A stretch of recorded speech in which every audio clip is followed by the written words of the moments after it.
Bonjour, voici le tuto numéro 8 sur les tris croisés. Donc c'est certainement la partie la plus subtile. Donc je vous rappelle ce que c'est qu'un tri croisé. Donc ça consiste à analyser simultanément les réponses à deux questions. Et en général, on se pose la question de savoir s'il y a une variable qui va influencer l'autre. C'est ce qu'on a vu la semaine dernière avec la consommation de Nutella dans le TD sur le Qui 2. Donc si vous voulez correctement pratiquer vos tris croisés, il est indispensable au départ que vous ayez assimilé le cours sur le test du Qui 2 de la semaine dernière. Alors il ne s'agira pas ici de faire des calculs, les calculs seront déjà faits, par contre il est important que vous ayez compris à quoi ça sert. Et deuxièmement, il faut que vous ayez préparé votre PowerPoint avec tous les tris à plat à l'avance. Donc c'est ce que j'ai fait ici. Donc voilà, j'ai tous les tris à plat, donc de temps en temps, tri à plat c'est analyse question par question. Je parle ici des questions fermées. Donc de temps en temps, j'ai pris des diagrammes en bâton, parfois j'ai mis des tableaux de réponse quand je pensais que c'était plus pertinent, ou encore des camemberts quand il n'y avait qu'une seule réponse possible et que la somme faisait 100. Donc il faut que cela soit fait, et une fois que tout est fait, eh bien, on va aller dans Sphinx Online. Donc bien évidemment, ici, on va aller dans l'onglet Résultats. On va commencer une nouvelle analyse. Et cette fois, on va aller cliquer sur les tris croisés. Donc, comme il s'agit de tris croisés, il va falloir sélectionner deux variables. Alors, on ne fait pas n'importe quoi. Et il n'y a pas de règle. C'est-à-dire qu'il va falloir se poser des questions. Et se dire, pour chaque question, tri à plat que vous avez fait, est-ce que les réponses peuvent varier suivant les individus? Donc, en général, on va croiser les tris à plat avec des questions de la fiche signalétique. Je vous ai pris un exemple qui est relativement simple ici. Donc, on peut se poser la question de savoir si les gens qui veulent un parking sont aussi importants suivant qu'ils aient un véhicule ou pas. Donc, on avait une question. La question 28, c'était est-ce que vous souhaitez qu'il y ait un parking chez Nomisville? Et donc, on va croiser cette question. Donc là, on a la variable dépendante, celle du tri à plat. Et on va la croiser avec la question est-ce que vous possédez un véhicule? Donc, qui était une question de la fiche signalétique. Et donc, quand on croise la 28 avec la 40, spontanément, il va nous présenter ce type d'informations, à savoir le tableau avec les effectifs, les pourcentages et le graphique. Alors, pour y voir plus clair, la première chose à faire déjà, c'est vérifier qu'il y a au moins 5 individus par case. Ici, vous en avez 292, 14, 28 et 25. Pourquoi est-ce que c'est important? Parce que si vous n'avez pas 5 individus par case, normalement, vous ne pouvez pas faire de test de Qui 2. Et parfois, Sphinx Online fait quand même des tests avec 3-4 individus, mais statistiquement, ça ne devrait pas être acceptable. Donc une fois qu'on a vérifié ici que tout va bien, on va essayer d'y voir plus clair. Donc la première chose à faire, c'est enlever le graphique. Donc on décoche le graphique. Et surtout, ne vous amusez jamais à mettre un graphique de tri croisé sur votre PowerPoint qu'on n'y comprendrait rien. Ensuite, donc, vous vous retrouvez avec le tableau. Et là encore, on va encore simplifier la vie. On va enlever les effectifs. Et on va mettre les pourcentages ici, qui sont en ligne. On va les mettre en colonne et je vais vous expliquer pourquoi. Voilà. Donc avec un tableau comme ça, vous avez ici la variable dépendante. Est-ce que vous voulez un parking? Oui ou non. Ici, la variable indépendante. Est-ce que vous avez un véhicule? Donc c'est aussi ce qu'on appelle la variable de tri. Oui, non.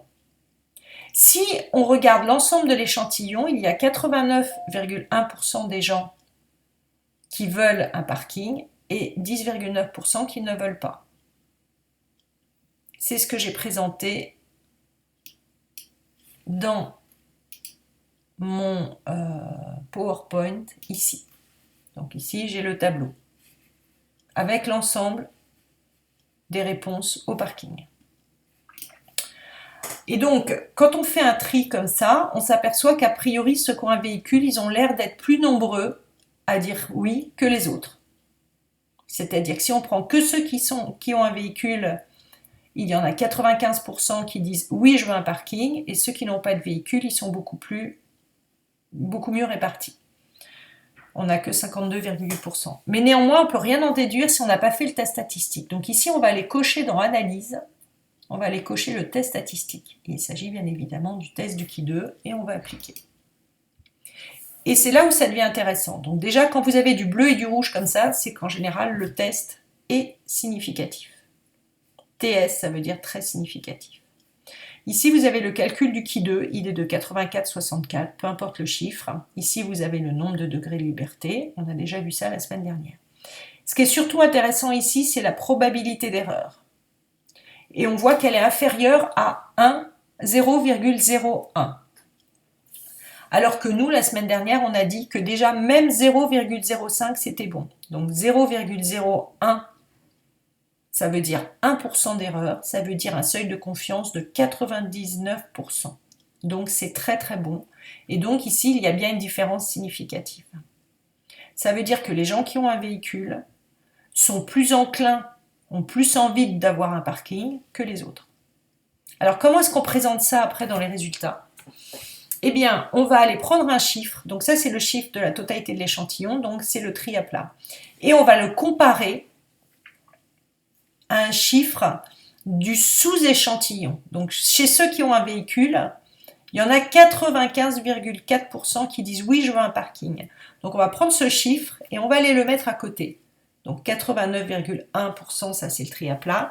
Et on va mettre à côté 95,4% chez ceux, et c'est comme ça qu'il faut l'écrire et pas autrement, ne mettez pas 95,4% de ceux, car ce serait autre chose.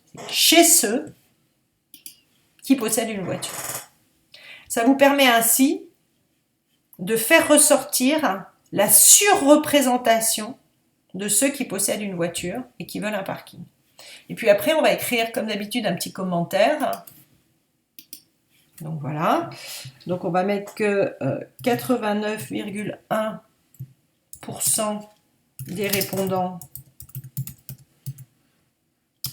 souhaitent un parking. Ceci est encore plus vrai chez ceux qui possèdent un véhicule. Bon, vous me direz que c'est assez logique. Là, en effet, c'est très logique. Voilà. Donc voilà. Alors ensuite, on revient à nos tests. On va garder la même variable. On va se dire, tiens, on va voir s'il y a des différences suivant les hommes et les femmes, par exemple. Donc, on garde toujours le parking. Et cette fois, plutôt que de prendre véhicule, on va croiser avec le sexe. Et là, on s'aperçoit, donc on vérifie toujours les pourcentages en colonne, le test statistique, on n'a que le tableau. On s'aperçoit que la probabilité est de 0,15, donc c'est beaucoup trop élevé, il y a beaucoup trop d'erreurs, donc le Qui2 n'est pas significatif. Donc ça veut dire que le fait d'être un homme ou une femme ne va pas influencer la réponse de vouloir un parking ou pas. Donc qu'est-ce qu'on fait de ça ? Surtout on n'en fait rien, on ne va pas aller marquer ici que le sexe ne joue pas, parce que ça devient trop compliqué. On ne met que les tests significatifs. Donc on peut aussi décider de croiser avec la situation.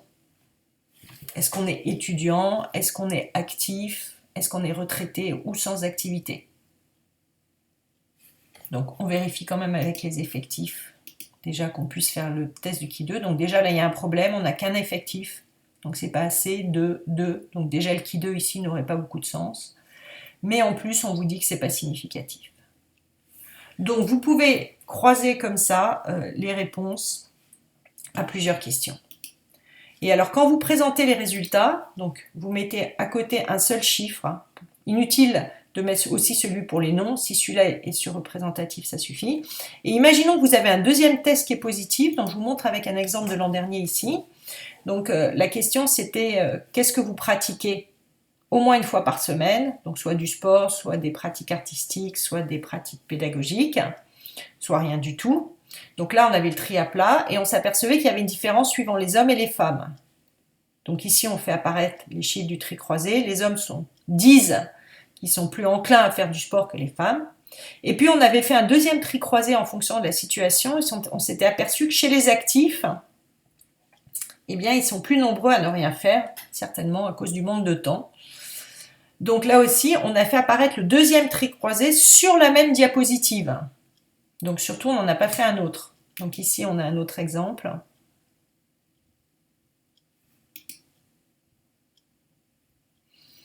Donc encore une fois, les lieux de sortie, où effectuez-vous le plus souvent vos sorties? Donc à Paris, on avait 48% de l'échantillon. Mais par contre, bien sûr, les Parisiens sont encore plus nombreux à sortir à Paris, donc on l'avait fait remarquer avec 73%. Donc c'est à vous de choisir ici les informations que vous voulez faire apparaître. Je vous rappelle que cet exemple est disponible en intégralité sur Eprel.